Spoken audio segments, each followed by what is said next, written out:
3절부터 6절까지 한 목소리로 합독하겠습니다. 찬송하리로다. 하나님 곧 우리 주 예수 그리스도의 아버지께서 그리스도 안에서 하늘에 속한 모든 신령한 복을 우리에게 주시되 곧 창세전에 그리스도 안에서 우리를 택하사 우리로 사랑 안에서 그 앞에 거룩하고 험이 없게 하시려고 그 기쁘신 뜻대로 우리를 예정하사 예수 그리스도로 말미암아 자기의 아들들이 되게 하셨으니 이는 그가 사랑하시는 자 안에서 우리에게 거저 주시는 바 그의 은혜의 영광을 찬송하게 하려는 것이라. 아멘. 에베소서를 바울이 쓰면서 에베소 교회를 향한 편지를 보내면서 1절, 2절은 이제 하나님의 은혜와 평강으로 에베소 교회를 문안하고 나서 곧바로 주체할 수 없는 찬송을 3절부터 14절까지 그 헬라어 원문으로 보면 신약 성경 가운데 가장 긴 한 문장이기도 해요. 긴 호흡의 찬송을 터뜨리고 있습니다. 근데 그 찬송의 주된 내용은 하늘에 속한 모든 신령한 복을 우리가 받았다, 그렇게 연결되는데, 그냥 복이 아니라 하늘에 속한 모든 신령한 복을 하나님께서 우리에게 그리스도 안에서 주셨기 때문에 우리가 찬송하는데, 교회가 받은, 성도가 받은 그 하늘에 속한 모든 신령한 복이 무엇이냐라고 할 때 4절에 곧 이렇게 설명을 해요. 그리고 그 곧 창세전에 나오는 것이 바로 예정입니다. 선택입니다. 그 찬송하리로다라고 인사를 끝내자마자 본론을, 에베소 교회에 보내는 이 본래의 본론을 말하기 전에 긴 호흡에 찬송을 터뜨리는데, 그 찬송의 내용이, 주된 내용이 뭐라고요? 우리가 선택받았기 때문에, 하나님의 아들들이 되기로 그리스도 안에서 창세전에 선택되었기 때문에, 그것이 하늘에 속한 모든 신령한 복임을 우리가 알기 때문에 찬송하지 않을 수 없다, 그렇게 진행이 되는 거죠. 그러니까 우리의 선택, 우리가 그리스도 안에서 창세전에 하나님 아버지로부터 생명을 얻기로 택함을 받은 이것이 얼마나 귀한 은혜이고 복임을 알 때 우리는 사도처럼 찬송할 수밖에 없습니다. 그 찬송의 내용이 되는 예정을 지금 신앙고백서 3장에서 3항, 4항, 5항, 6항에서 계속 다루고 있습니다. 3장은 하나님의 영원한 작정을 지금 8항에 걸쳐서 고백하고 있지 않습니까? 영원한 작정, 작정은 계획이라고 했습니다. 하나님의 계획인데, 그 계획 가운데 만사 만물에 대한 하나님의 영원한 계획을 작정이라 그러고, 이성적인 피조물, 천사와 사람에 대한 하나님의 영원한 계획을 우리가 따로 뭐라고 부른다고 했죠? 예정이라고 불러요. 그래서 신앙고백서 3장 3항, 4항은 그 예정 중에도 하나님의 선택과 유기라는 이중 예정을 다루었습니다. 하나님께서 창세전에 그리스도 안에서 생명을 얻기로 선택한 사람과 그러지 않고 죄 가운데 버리기로 작정한 사람이 변하지 않는 숫자로, 변하지 않는 하나님의 뜻 가운데 확정되었다, 그렇게 3항, 4항이 가르쳐 주었고요. 오늘은 5항에서 선택의 대상이 누구며, 선택의 시기와 기준은 무엇이며, 선택의 목적과 원인은 무엇인지를 신앙고백서가 가르쳐 주는 대로 함께 좀 공부하도록 하겠습니다. 자, 5항 같이 읽을까요? 시작. 하나님은 생명을 얻도록 예정된 사람들을 창세전 세상의 기초가 놓이기 전에 그리스도 안에서 자신의 영원하고 변함없는 목적과 그 뜻의 엄밀한 계획과 선하고 기쁘신 뜻을 따라 선택하여 영원한 영광에 이르게 하셨다. 하나님은 사람에게 있는 믿음이나 선한 행위, 인내 또는 피조물 안에 있는 다른 어떤 요소를 미리 아셨기 때문에 그것을 선택의 조건이나 원인으로 삼지 않았다. 선택은 오직 하나님의 값없는 은혜와 사랑 안에서 이루어져서 그 영광스러운 은혜를 찬송하게 하기 위함이다. 사망 사항에서 이중 예정을 말하고 나서 5항은 이중 예정 중에 선택된 사람에 대하여, 하나님의 선택에 대하여 이렇게 고백하고 있습니다. 누가 선택된 사람이냐? 창세전에 하나님께서 그리스도 안에서 누군가를 택했다면 그 택해진 사람이 누구인가 라고 말할 때 선택의 대상은 생명으로 예정된 사람이다. 그리고 선택의 시기는 세상의 기초가 놓이기 전 창세전이다. 그렇게 고백을 합니다. 창세전에 그리스도 안에서 생명을 얻기로 예정되어 있는 선택된 사람이 있다면 정반대로 창세 전부터 그리스도 안에서 생명을 얻기로 예정되지 않는 버려진 유기된 사람이 있다는 뜻이기도 합니다. 그래서 유기에 대해서는 7항에서 조금 더 자세하게 다룰 것이기 때문에 오늘은 선택만 생각을 하겠습니다. 에베소서 1장 3절에서 또 6절까지 또 14절까지 바울이 찬송했던 우리가 하늘에 속한 모든 신령한 복을 받았다고 하는 이 예정, 선택, 이 선택의 복. 그러면 이 선택받지 못한 사람은 얼마나 불행한 것입니까? 세상의 모든 것을 다 가졌다 할지라도 창세전에 그리스도 안에서 생명을 얻도록 예정되지 못한 사람은요, 이 세상 사는 동안 그가 가지고 누리고 있는 모든 것들이 사실은 아무 의미가 없어요. 그렇기 때문에 그리스도 안에서 생명을 얻도록 예정된 것이 얼마나 큰 복인지를 바울이 강조하는 거죠. 어떤 복이라고 말합니까? 하늘에 속한 모든 신령한 복을 우리가 받았다. 그래서 찬송하리로다 라고 감탄형으로 이렇게 고백하고 있는 거예요. 어떻습니까? 여러분이 그리스도 안에서 예정되어 있다는 그 사실을 믿고 그 사실 때문에 막 이렇게 흥분하고 감격하고 주체할 수 없는 이 기쁨을 느낀 적이 있습니까? 있습니까? 아멘. 예, 아멘입니다. 예. 제가 젊었을 때 너무 힘들어서 이렇게 버스 타고 다닐 회수권도 없어서 집에서 학교까지 막 걸어 다니고 공장에서 프레스 공을 하고 막 이럴 때 저는 예정 교리가 너무 싫었어요. 장로교를 다녔기 때문에 예정 교리를 배우기는 배우는데 예정된 사람이 왜 이렇게 가난하고 힘드냐고, 이게 무슨 신령한 복이냐고 막 불평하고 막 하늘을 향해서 삿대질하고 그랬는데요. 나중에 그거 다 회개했습니다. 그 얼마나 큰 복인 줄을 알고는 정말 회개했습니다.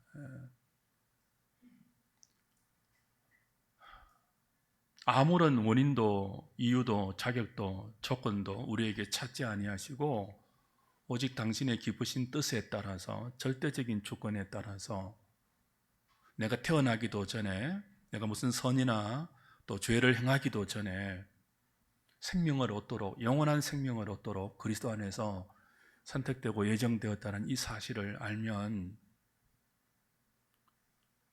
세상 그 무엇도 그리스도 안에 있는 하나님의 사랑의 소리를 끊을 수 없죠.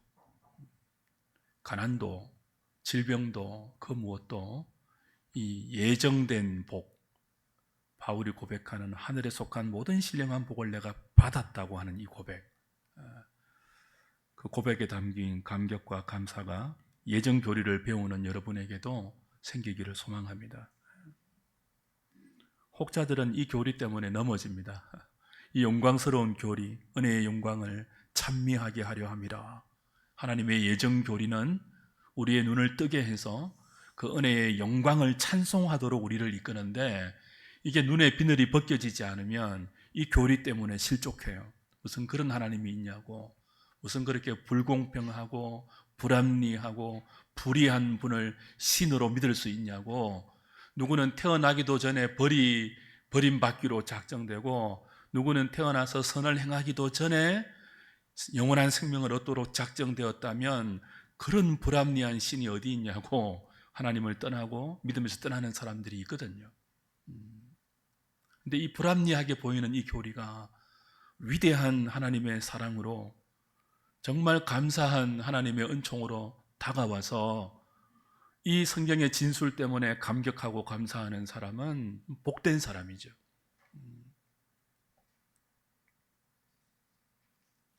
그래서 신령한 복이다, 이렇게 바울은 말하고 있습니다. 선택의 시기가 창세전이라고 하죠.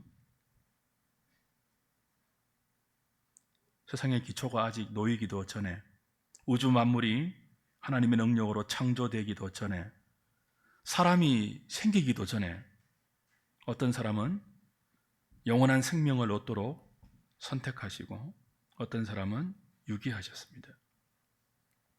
자, 이건 시간적인 순서가 아니에요. 우리는 모든 사건의 인과관계를, 우리는 모든 어떤 그 논리의 출발을 시간과 공간이라는 그라운드 속에서만 이해하는 제한된 이성을 가지고 있어요. 근데 하나님은 시공을 초월하는 초월자 아니십니까? 하나님의 영원한 작정이라는 것은 당신이 온 세상을, 우주 만물을 창조하기 전에 그 영원이라는 시점에서 이미 사람을 창조하기도 전에 당신의 작정 속에 어떤 사람은 영원한 생명을 얻도록 계획하시고, 어떤 사람은 죄 가운데 내버려져서 하나님의 영원한 공의를 드러내도록 작정되었다는 거예요. 이 성경의 진술을 시간과 공간의 제한 안에서 경험하고 우리의 논리를 펼치고 우리의 이성을 이렇게 지각하는 우리의 이성에는 이게 불합리하게 보이죠. 근데 시공을 초월해서 당신의 선하심에 기초한 주권적인 하나님의 뜻에 의한 이 선택과 예정과 유기는 기쁘신 하나님의 계획이죠. 그분이 불의하다고 불평받을 수 있는 분이 아니에요. 나중에 이제 조금 더 다루겠습니다. 여하튼 선택의 시기가 언제라고요? 창세 전입니다. 이건 이제 아르미니우스주의, 알미니안주의들의 주장과 반대되는, 그들을 반박하는 그런 교리이기도 하죠. 풋노트 1번 보시면 알미니안과 소시니우스주의자들은 인간에 관한 하나님의 예정이 영원전에 선택된 것이 아니라 역사 속에서, 시간 속에서 이루어진다고 주장합니다. 그들은 사람이 믿은 후에 영생의 상속자로 선택되며, 선택된 후에도 불신앙과 강팍함에 사로잡히면 구원의 결정이나 하나님의 예정조차도 취소된다고 생각을 했습니다. 그들의 주장과 달리 신앙 고백서는 선택의 시기는 창세전에, 역사 속에서가 아니라, 시간과 함께 진행된 것이 아니라 창세전에 이루어졌다, 그렇게 말씀합니다.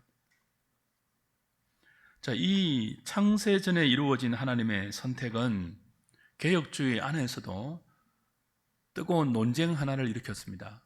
타락 전 선택이냐, 타락 후 선택이냐.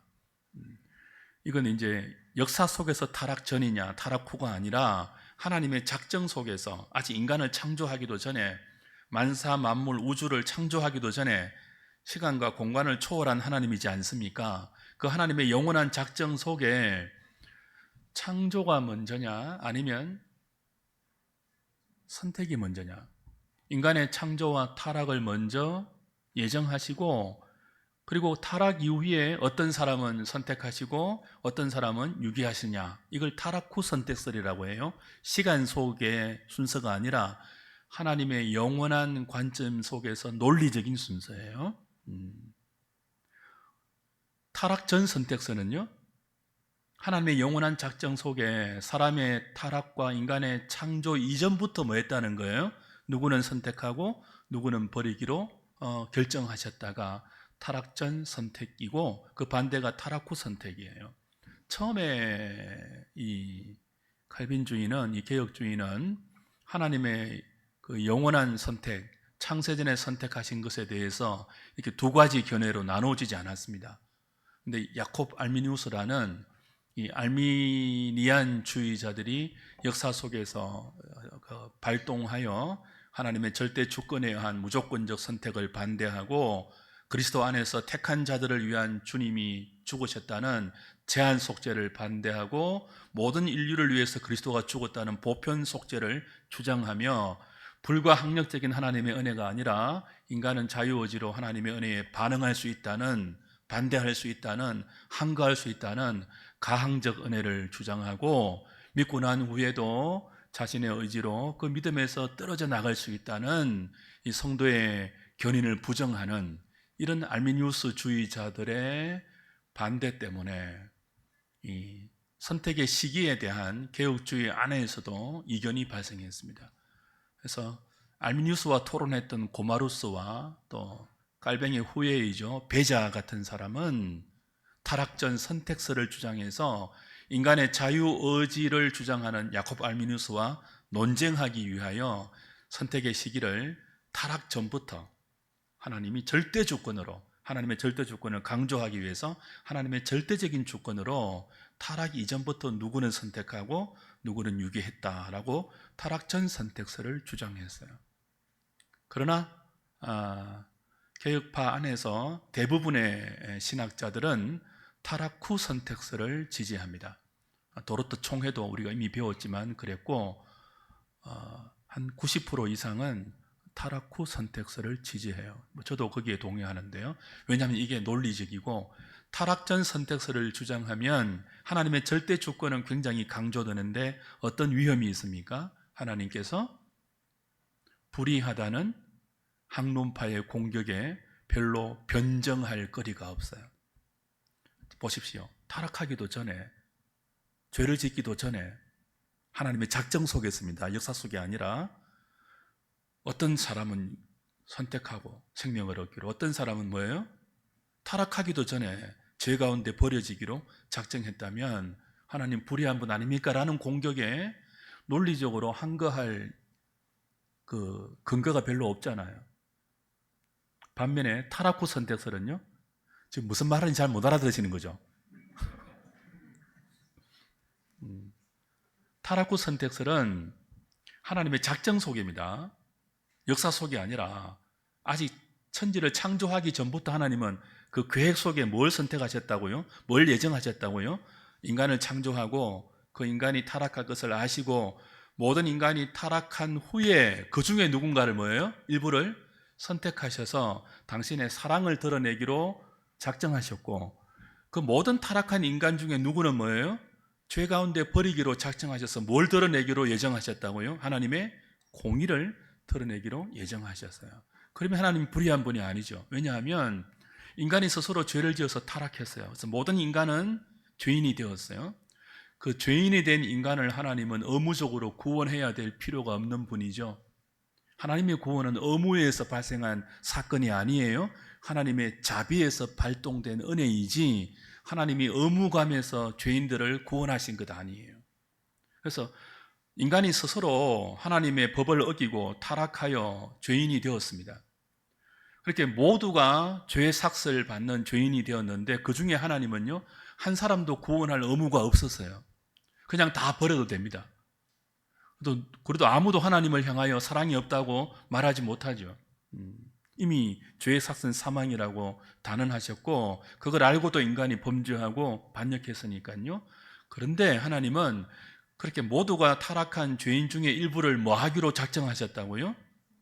구원하여서 하나님의 사랑을 드러내기로 작정했습니다. 그리고 이제 6항에서 배우겠지만 그 죄인들을 사랑으로 구원하기 위해서 그리스도를 은혜의 수단으로 삼아서 구원의 서정을 통하여 예정을 역사 속에서 이루어 가시죠. 나머지는요, 그대로 죄 가운데 버리기로 작정하셔서 그들을 통하여 무엇을 드러내기로 결정하셨다고요? 하나님의 공의를 드러내기로 결정하셨다는 거예요. 그럼 하나님은 불의한 분이 아니고요, 모두가 죄인이잖아요. 그리고 그 중에 아무도 구원할 의무가 없는데 그 중에 일부를 구원했다는 것은 하나님의 자비예요. 왜 저 사람은 구원하지 않습니까? 라고 항의할 수 없어요, 인간이. 항의는요, 중립적일 때 가능한 것입니다. 모두가 죄 가운데 빠져 있고, 그죠? 그 죄 가운데서 헤어나올 능력이 없고, 빠져나올 마음도 없는 인간 중에 누군가를 선택해서 생명을 얻었다면, 그게 하늘에 속한 모든 신령한 복을 받은 것이고, 그 은혜를 받은 사람은 어메이징 그레이스라고 하나님을 찬양하고, 높이고, 송축할 뿐이죠. 뭐 할 수 없다고요? 왜 나머지 사람은 구원하지 않습니까? 라고 항의할 수 없다고요. 항의해서도 안 돼요.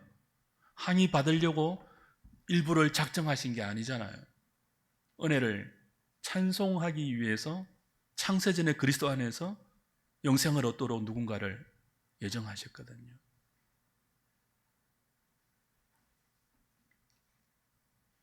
넘어갑니다. 3번 보십시오. 하나님께서 창세전에 누구는 영원한 생명으로 선택하고 누구는 영원한 멸망으로 유기하셨다면 그 기준이 무엇이라고요? 하나님의 절대적인 주권만이 기준입니다. 우리의 믿음을 누가 믿을 것인지 미리 아시고 누가 선행을 행할 것인지 미리 아시고, 그죠? 우리 안에 있는 그 어떤 조건을 미리 예견하시고 선택한 것이 아니에요. 오직 하나님의 기쁘신 뜻대로 그의 절대적인 주권에 따라서 누구는 선택하시고 누구는 버리신 거죠. 알미니우스주의자들은 이런 이중 예정의 교리를 반대합니다. 하나님께서 예지 예정하셨다고 하죠. 무조건적 선택이 아니라 누가 믿을 것을 미리 아시고 그 믿음에 근거해서 누군가를 선택했다고, 역사 속에서 시간 속에서 선택했다고 하는데 그렇지 않습니다. 선택의 기준은 오직 하나님의 주권이고 하나님의 기쁘신 뜻입니다. 4번 보십시오. 선택의 기준이 하나님의 주권과 그의 기쁘신 뜻이라는 신앙 고백서의 가르침을 어디에 근거한다고요? 인간의 사변이 아니라 성경에 근거합니다. 로마서 9장 10절부터 16절 같이 읽겠습니다. 시작. 그뿐 아니라 또한 리브가가 우리 조상 이삭 한 사람으로 말미암아 임신하였는데 그 자식들이 아직 나지도 아니하고 무슨 선이나 악을 행하지 아니한 때에 택하심을 따라 되는 하나님의 뜻이 행위로 말미암지 않고 오직 부르시는 이로 말미암아 서게 하려 하사 리브가에게 이르시되 큰 자가 어린 자를 섬기리라 하셨나니 기록된 바 내가 야곱은 사랑하고 에서는 미워하였다 하심과 같으니라. 그런즉 우리가 무슨 말을 하니요? 하나님께 불의가 있느냐? 그럴 수 없느니라. 모세에게 이르되 내가 긍휼히 여길 자를 긍휼히 여기고 불쌍히 여길 자를 불쌍히 여기리라 하셨으니 그런즉 원하는 자로 말미암음도 아니요 다른 박질하는 자로 말미암음도 아니요 오직 긍휼히 여기시는 하나님으로 말미암음이니라. 저 선택의 기준이 하나님의 주권이라는 거예요. 우리의 다른 박질, 우리의 원함, 우리의 믿음 이런 것이 아니고요. 우리가 믿기도 전에, 태어나기도 전에 야곱은 사랑하고 에서는 미워하셨다는 그 하나님의 절대적인 주권만이 선택의 기준입니다. 어떻게 그럴 수 있습니까? 라고 누군가가 항의하면 로마서 9장 나머지 절에서 바울이 무엇을 인용했습니까? 토기 장이의 비유로 주인이 흙을 가지고 토기를 만들 때 천하게 쓸 그릇을 또 귀하게 쓸 그릇을 토기장이인 주인이 마음대로 정할 권리가 없느냐? 라고 토기장의 비유를 가지고 선택의 기준이 하나님께 있다는 것을 네가 감히 힐문하느냐? 라고 반박했죠.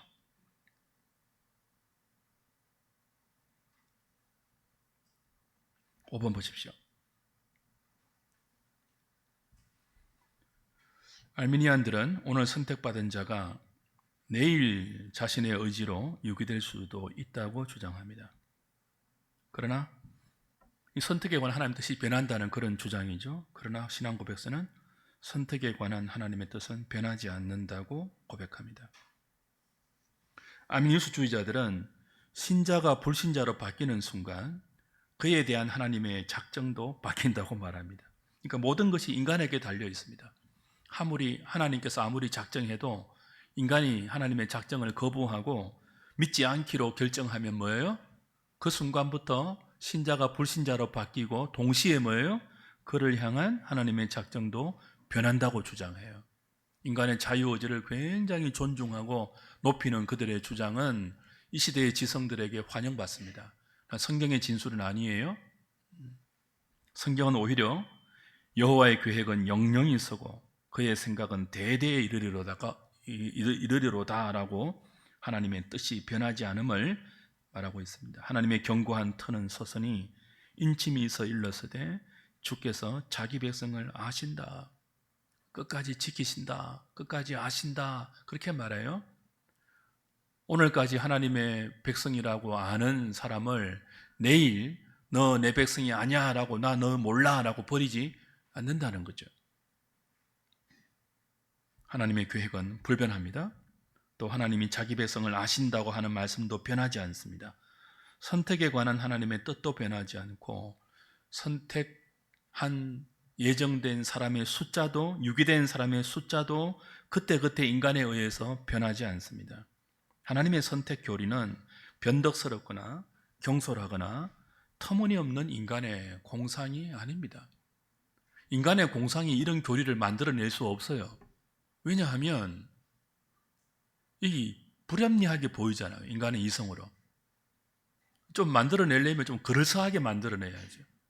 얼마나 지금 황당하게 보이고 불합리하게 보이는 예정 교리를 어떻게 인간이 상상으로 만들어낼 수 있겠습니까?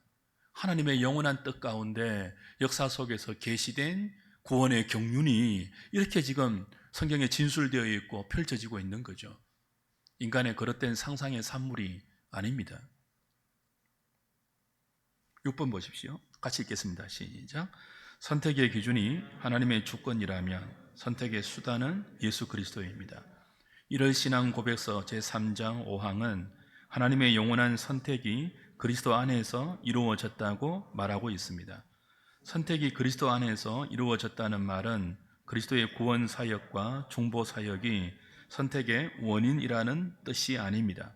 오히려 하나님의 선택이 택자들에게 그리스도의 구원과 중보의 효력을 발생시켰다는 의미입니다. 6항에서 보겠지만 그리스도의 중보 사역은 선택의 원인이 아니라 선택을 실행하는 수단입니다. 선택의 원인은 오직 하나님의 값없는 사랑과 은혜입니다. 자, 선택의 기준은 하나님의 주권이라고 했죠. 그죠? 선택의 원인은요? 그리스도가 아니에요. 창세전에 그리스도 안에서 우리를 택하셨는데 그리스도 안에서 우리가 택함을 받았다는 말은 선택의 원인이 그리스도라는 뜻이 아니고 선택의 수단이 창세전에 하나님께서 생명을 얻기로 예정한 사람을 역사 속에서 생명을 얻도록 하는 수단이 그리스도의 중보와 구속사역이라는 뜻이에요. 그 선택의 원인은 오직 뭐죠? 하나님의 사랑과 긍휼과 은혜 때문입니다.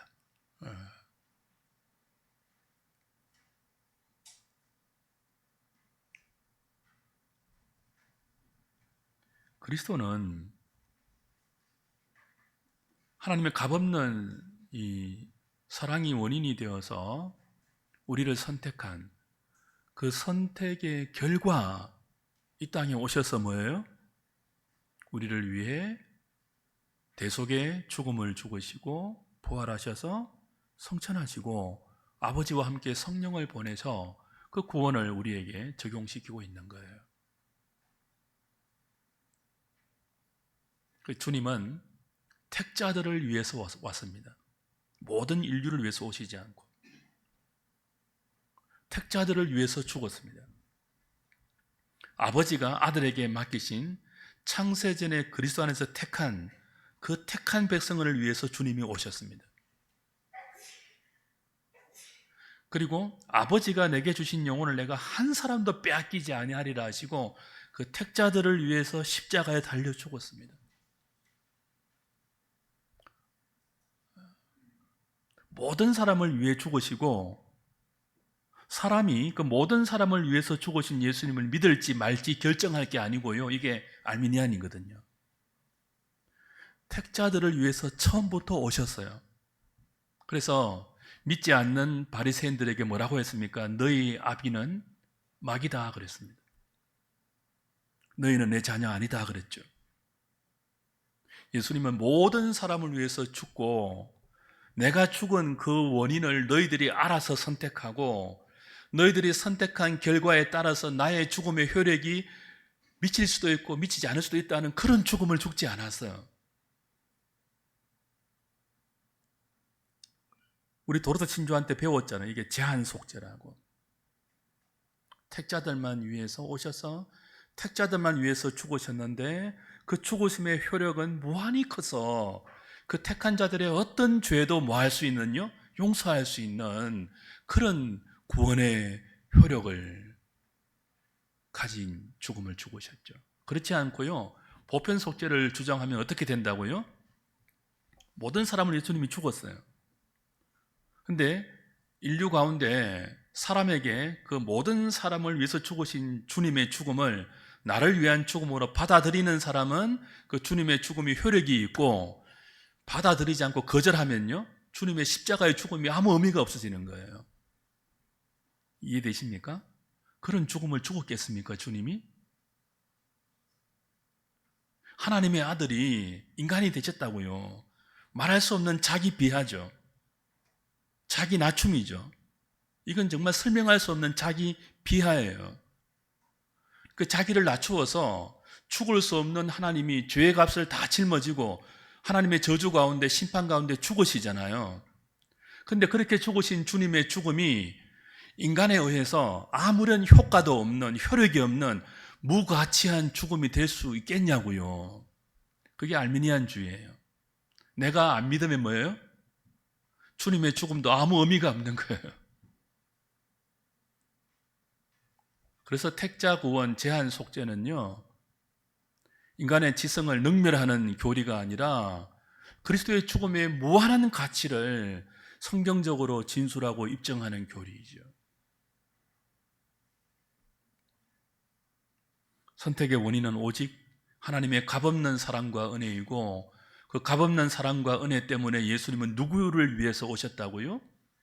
창세전에 선택한 택자들을 위해서 오셔서 아버지의 뜻대로 죽으시고 부활하셔서 우리의 구원을 이루셨다는 사실입니다.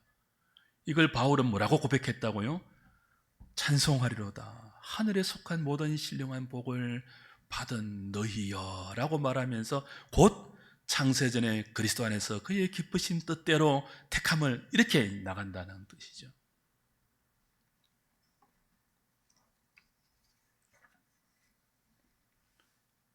그러니 여러분이 진짜 복받은 사람들이에요. 신령한 복받은 사람이에요. 7번 보십시오. 하나님께서 그리스도를 수단으로 해서 창세전에 누군가를 생명을 얻도록 선택하셨다면 그 목적과 이유가 무엇입니까? 하나님의 영광스러운 은혜를 영원토록 찬송하기 위함이죠. 하나님께서 우리 안에 있는 믿음이나 선한 행위나 인내나 다른 어떤 것도 선택의 조건이나 원인으로 예견하지 않고 오직 당신의 주권적인 뜻으로 누군가를 그리스도 안에서 선택하신 이유는 그의 은혜의 영광을 찬미하게 하려 함입니다. 그러므로 우리는 이 영광스러운 예정의 교리가 우리의 이성으로 이해되지 않는다고 왜 누구는 택하고 누구는 택하지 않으십니까? 하나님이 불공평하고 불합리한 분이 아닙니까? 라고 의심하고 불평하고 원망할 것이 아니라 나 같은 죄인을 그리스도 안에서 택하여 구원하신 하나님의 은혜를 찬미해야 합니다. 바울의 찬송이 저와 여러분의 찬송이 될 수 있기를 바랍니다. 마지막 8번 또 하나 선택의 목적이 있습니다. 하나님의 기쁘신 뜻대로 우리를 그리스도 안에서 선택하신 목적은 무엇입니까? 사랑 안에서 거룩하고 험이 없게 하려 하시기 위함입니다. 구원의 서정의 맨 마지막에 글로리피케이션 영화가 있습니다.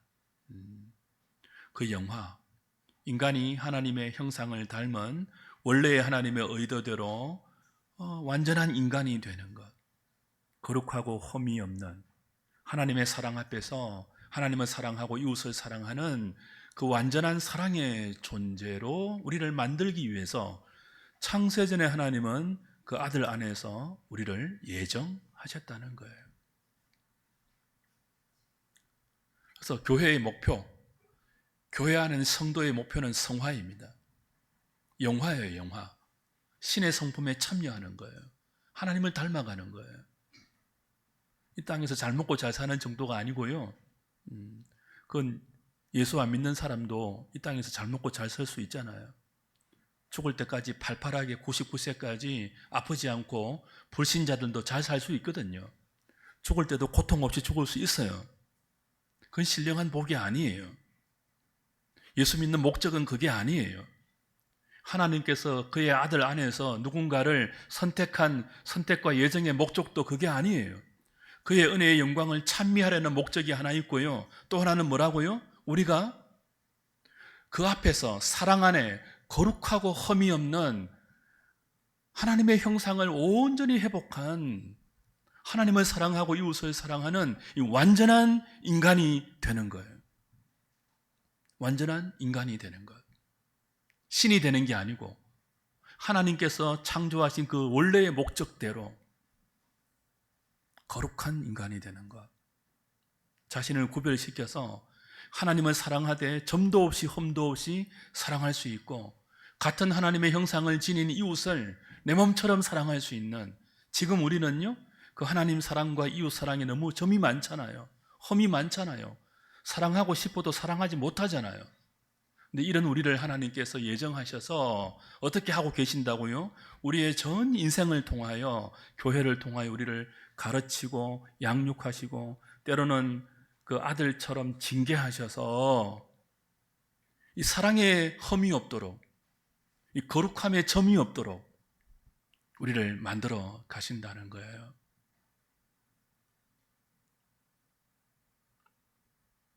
이 거룩함과 험도 점도 없이 지어져가는 성화는 단지 도덕적이고 윤리적인 차원만이 아니죠. 사랑의 차원에, 사랑 안에서 그랬습니다.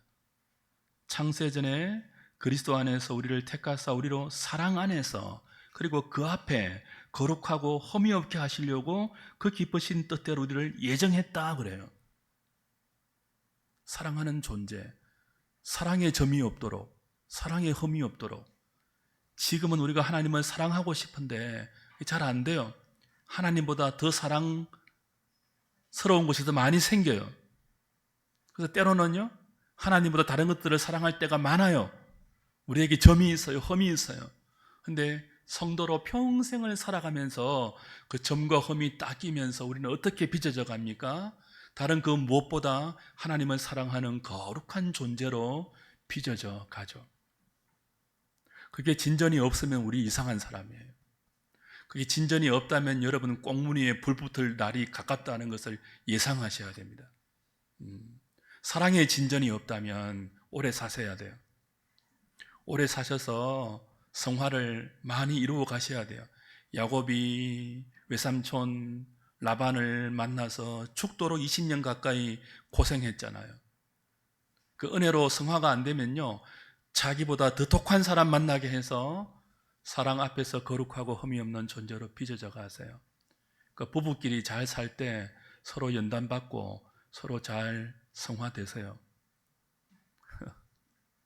부부는 성화의 도구입니다.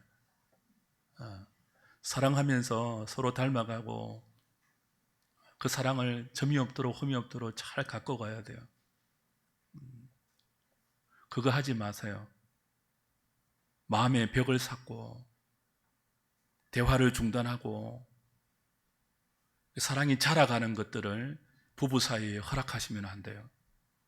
사랑을 외면하면 안 돼요. 아무리 꼴보기 싫고 원수라 할지라도 서로 부딪히고 갈등하고 싸우면서 그 사랑을 거룩하게 만들어 가셔야 돼요. 왜냐하면 부부간의 사랑은 그리스도와 교회의 사랑이 담겨 있는 온전한 연합 영적인 관계이거든요.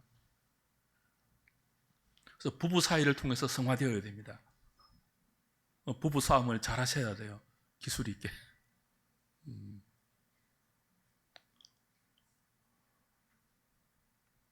갈랐으면 안 됩니다. 갈랐으면 성화가 안 돼요. 저 원수 저럴 때 성화되셔야 돼요. 갑방 쓰지 마시고 같이 얼굴을 맞대고 큰 소리 치면서도 밥을 먹고,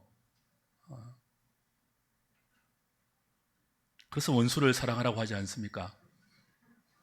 제가 오전 예배 때 예화를 들려고 했는데 어떤 남편이 그날따라 아내는 교회 안 가고 남편만 가게 되었습니다. 근데 교회 예배 드리고 와서는 너무 잘하는 거예요. 아내한테 설거지도 하고 청소도 하고 막 백허그 해주기도 하고 막.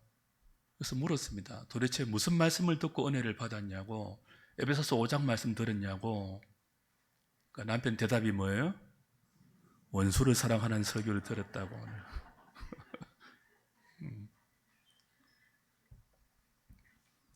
우리 선택의 목적이 이렇게 거룩한 사랑의 사람으로 빚어져 가는 것입니다. 오늘도 그렇게 빚어져 가고 있는 우리 인생을 잘 이렇게 이해하시고 감사와 찬송으로 믿음을 사는 저와 여러분 될 수 있기를 바랍니다. 찬송과